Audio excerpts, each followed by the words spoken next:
Let's look at a couple examples of parametric equations. Our goal is to create a graph for each of our equations, our parametric equations. But to do that, we want to first create a table of values.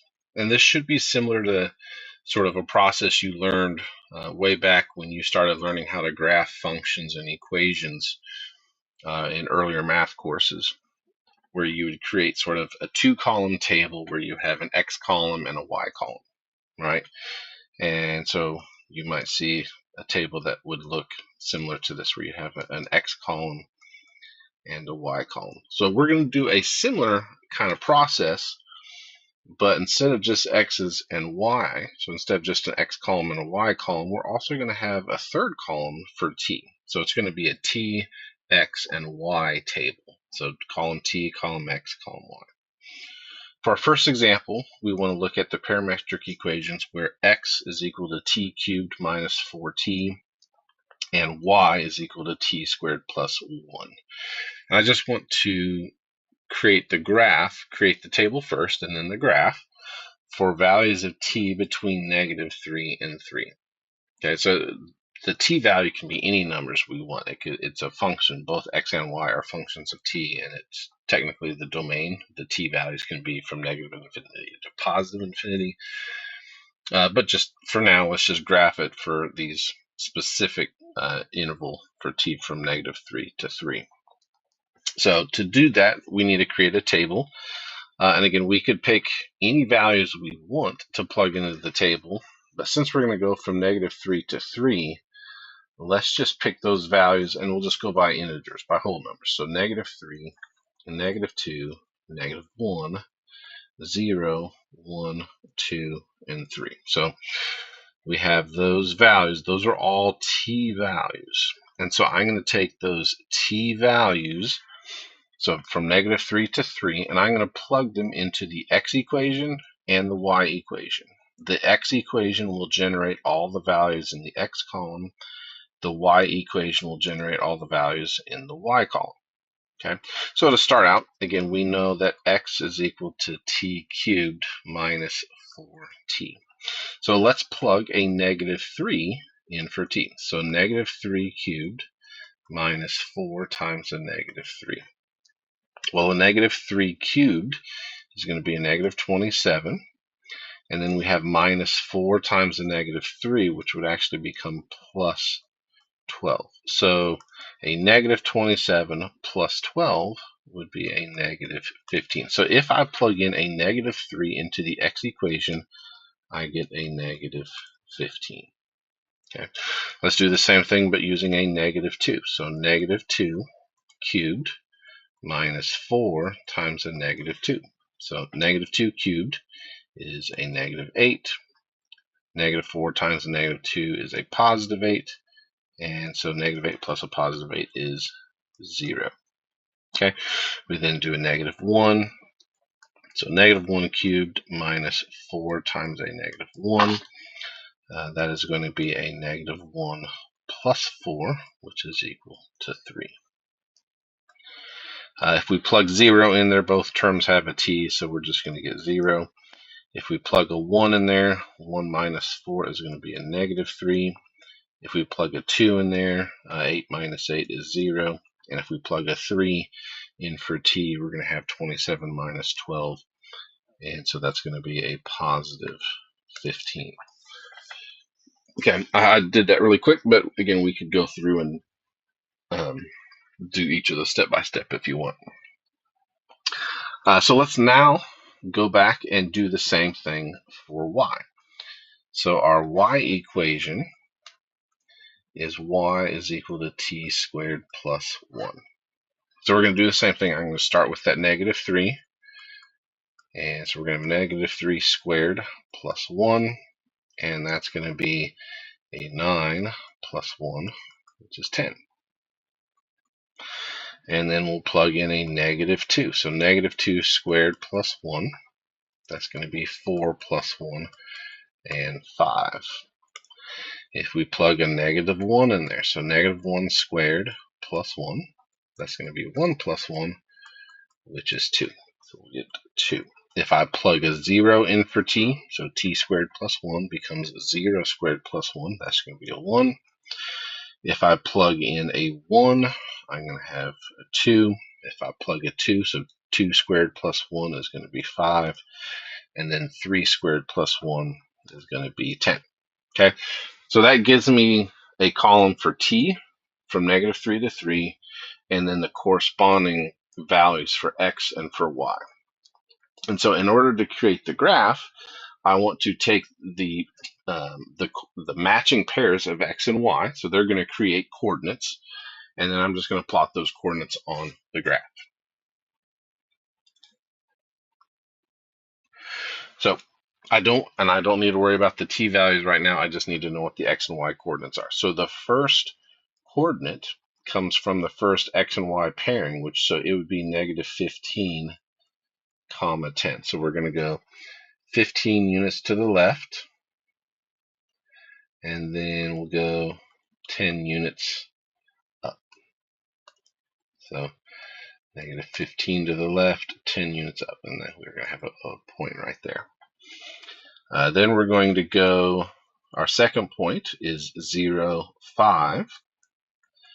So that means we're just going to go 5 units up. Our next point is going to be 3, 2. So that's going to be 3 units to the right, and then 2 units up. And since I'm just drawing my scale here, I'm going to try to just estimate it. I don't have a predefined grid here. So 3 units to the right, 2 units up. And then the next point is 0, 1. So that's just 1 unit up on the y-axis. Then we have -3, 2. So that's 3 units to the left and 2 units up. We have 0, 5, which is actually a point we've already marked. And then we'll have 15, 10, which is 15 units to the right and 10 units up. Okay, so we have 1, 2, 3, 4, 5, 6 points on our grid, and one of those points is actually occurs twice. So as we sketch this graph, we want to sketch it, we want to connect the dots in the order that they are created in our table, because our table starts at -3 and it's going in a positive direction. So from -3 to +3. So that would be our positive orientation, our positive direction in our point. So we want to start at the point -15, 10. And we're going to go from there and connect it to the point 0, 5, and then 3, 2, back to 0, 1, and -3, 2, and then back up to 0, 5, and then it's going to continue curving outwards to the point 15, 10. As you look at that, you might just observe that this function, this graph, does not actually pass the vertical line test. Okay, because it has that loop in the middle where it loops around and crosses itself. So there's no way that you could draw a vertical line, any vertical line, and not intersect it at least more than once. Some places just once, other places it might hit it twice or even 3 times. So this by itself does not pass the vertical line test, which means by itself this would not be a function. Okay, but the parametric equations, the equation we have for x and the equation we have for y, those actually are functions. Okay, the x equation, the x function, is a cubic function, and the y equation is a quadratic function. They're just polynomials. But when we put them together, we can take 2 functions and put them together, one for x and one for y, and we can create a graph, a relationship that does not appear to be a function in the way we would normally think of it. Okay, so this kind of expands our options as far as the graphs and the equations and the relationships that we can start talking about. Okay, all right, and just to note the positive orientation on the graph, usually we'll put little arrows in here. So since we started at the point -15, 10, and we move to the right, but then eventually, once we hit the point 3, 2, we turn around and come back to the left. We're just going to put some arrows in here showing the direction that we travel. So it should point in the positive direction or the positive orientation of our graph. All right, let's try another example. This time we have x equals 2 cosine of t and y equals 6 sine of t. And again, those are both continuous functions. They're both functions that are defined on the domain from negative infinity to infinity. So we could look at them anywhere, but let's look at them specifically from 0 to 2 pi, just so we can draw what they look like here. So x equals 2 cosine of t and y equals 6 sine of t. We're going to do the same thing. We're going to create a t, x, and y table. And we remember x is 2 cosine of t and y is 6 sine of t. Okay, so our table, we need it to have t values starting at 0 and going until we get to 2 pi. So there's a lot of values that we could think of on the unit circle, right? We could use, we could go around with the pi over 6, pi's over 4, pi's over 3, pi's over 2, and so forth. Just for now, I think this will give us enough points, but let's just look at the points on the quadrants. So 0, we'll also look at pi over 2, so that's on the y-axis, pi, and then 3 pi over 2. In fact, we can even say, let's also do 2 pi, okay? So again, there's more that we can fill in that unit circle from 0 to 2 pi, but I think that those 5 points, I think, should be enough to help us see what this graph is going to look like. Okay, so let's take 0 and plug it into t, and let's do that for both the cosine and the sine equation. So 2 times the cosine of 0, remember cosine of 0 is 1, so this is 2 times 1, which is 2. So when t is 0, we're going to have a 2 for the x value. What about the y value? So if we have 6 sine of 0, remember that sine of 0 is 0. So 6 times 0 is 0. So we end up getting a 0 for the y coordinate. So that's going to correspond to the point 2, 0, the coordinate 2, 0. All right, let's continue going. If we do the pi over 2, so 2 cosine of pi over 2, cosine at pi over 2 is 0, so 2 times 0 is 0.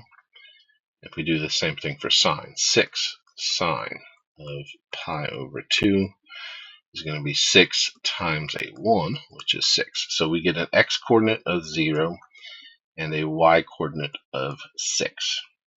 And if we continue doing this, remember if you plug pi into cosine, cosine of pi is a -1, sine of pi is a 0. So for the t value at pi, we're going to get a -2 for x and a 0 for y. If we plug 3 pi over 2 into cosine, we get a 0. And if we plug 3 pi over 2 into sine, we get a -1. So we're going to get 0 and a -6. And then if we go back to 2 pi is the same place as 0. So cosine of 2 pi is a 1, which means the x coordinate is a 2. And then similarly, sine of 2 pi, just like sine of 0, is a 0. And so we're going to get a 0 for our y coordinate. All right, so let's go ahead and graph the points that we have. All right, so our first coordinate is 2, 0. So we'll go 2 units to the right. And then our next coordinate is 0, 6. So we're going to go up 6 units to 0, 6. And then we're going to go left 2 units to -2, 0. And then we're going to go down 6 units, so 0, -6.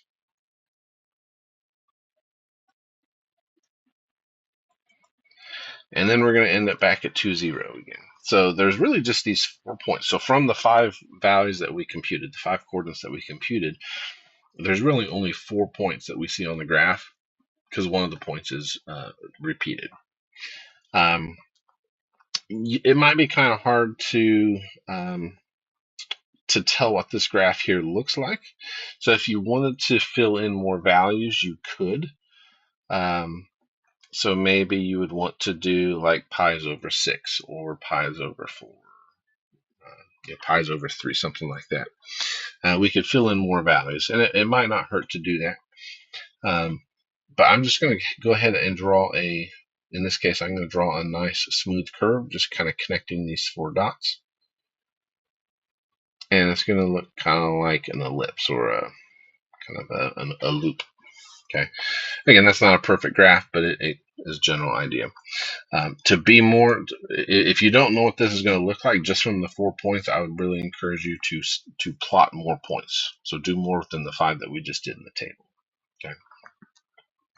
The last thing we need to do here is just denote or show the direction or the orientation. So again, the t-values go from 0 to 2 pi. That's in the increasing direction. So that's the positive direction. So how did that occur in the graph? So we started at 2, 0, and we're actually traveling in a counterclockwise direction as we went through this graph. And so that would be, we'll just draw some arrows to show that we're traveling around this curve in a counterclockwise direction. Okay. And again, if we look at that graph, it's sort of an ellipse, sort of an elliptical shape. That is not a function in our normal sense of the word, right? It would fail the vertical line test. But both the x equals 2 cosine of t and the y equals 6 sine of t function equations actually are functions. So we have a graph of something that would not normally look like a function, but its equations actually are functions separately. Okay, and so that's what a couple examples of what we could see happen, of what the graphs might look like, and they can get very complicated and very interesting as we get more and more complicated functions. But that's our parametric equations.